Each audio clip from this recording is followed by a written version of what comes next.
मुंदितोत्तम तेजसा भवतु तेजय मंगलानि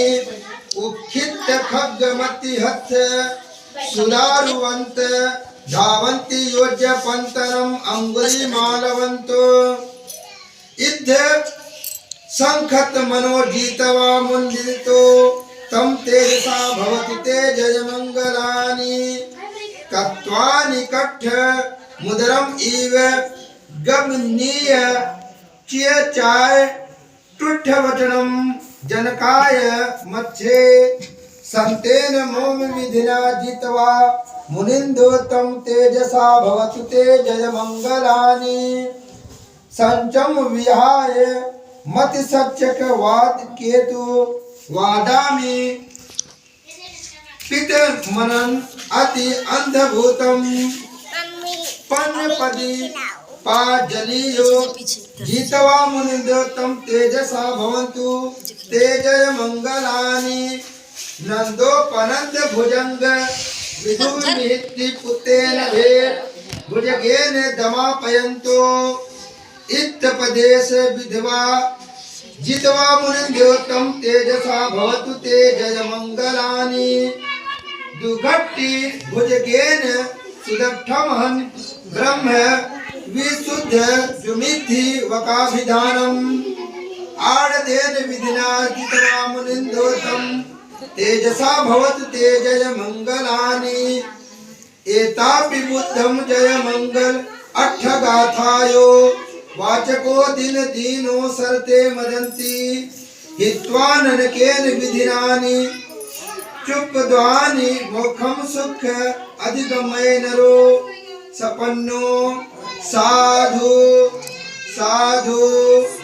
साधु साधु।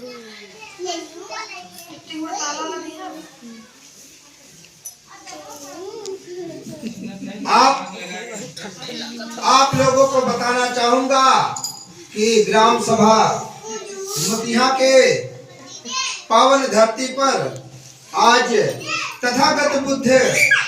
के द्वारा बताए गए मार्ग के माध्यम से तथा बाबा साहब के बताए गए बड़े संघर्ष से प्राप्त ऐसे ज्ञान जो कि उन्होंने कानून को बनाने में संविधान को बनाने में एड़ी से चोटी तक पूरा उन्होंने तन मन धन से संविधान बनाने का काम किया,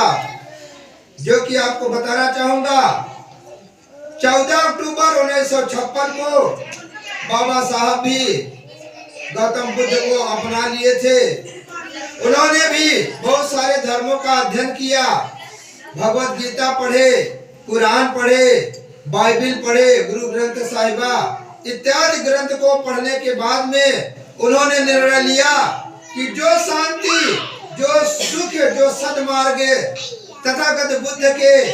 छाव में है उनके माध्यम से है और किसी भी मार्ग में हमको दिखलाई नहीं देता। इसीलिए उन्होंने 14 अक्टूबर 1956 को इस 10 लाख लोगों के भीड़ में तथागत बुद्ध के मार्ग को अपनाए और तत्पश्चात 2-3 महीने के बाद बाबा साहब का मृत्यु हो गया था कुछ कारण की वजह से, क्योंकि लगभग 15 साल से बीमार चल रहे थे बाबा साहब। उनको मधुमेह की बीमारी थी और गठिया की बीमारी थी और कई बीमारियों से झेल रहे थे, तो ज्यादा जीवन न जी पाए। लेकिन जो भी जिए बाबा साहब, आज बाबा साहब के द्वारा इतना बढ़िया संविधान बना दिया गया है कि कोई भी व्यक्ति किसी भी समाज में उठ सकता है, बैठ सकता है, सम्मान पा सकता है, हाथ में हाथ रख करके चल सकते हैं, पानी पी सकते हैं, खाना खा सकते हैं, कोई भी भेदभाव नहीं है। आज उनकी देर है कि सती प्रथा मिटाया गया।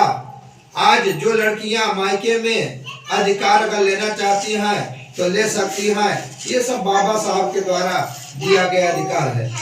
कि आपको शिक्षा से लेकर के,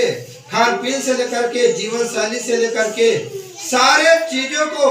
बाबा साहब ने 395 अनुच्छेद के माध्यम से संविधान में लिखने का काम किया, जो कि आप जानते होंगे 2 वर्ष 11 माह 18 दिन में ये संविधान बन करके तैयार हुआ। जो कि आज किसी भी धर्म के लोग हो, आप लोग एकदम आजाद हैं। ये बाबा साहब की देन है कि आज आप कहीं भी जाकर के मंच पे आप बोल सकते हैं, अधिकार ले सकते हैं, आप एप्लीकेशन डाल सकते हैं, लड़ सकते हैं। वो ताकत थी बाबा साहब तथागत बुद्ध के माध्यम से। तो अब लास्ट में ये कार्यक्रम चल रहा है अष्ट वस्तु दान। मैं उपासक और उपासिका से कहना चाहूंगा कि आप लोग अपने भक्ते को अष्ट वस्तु दे करके दान करें।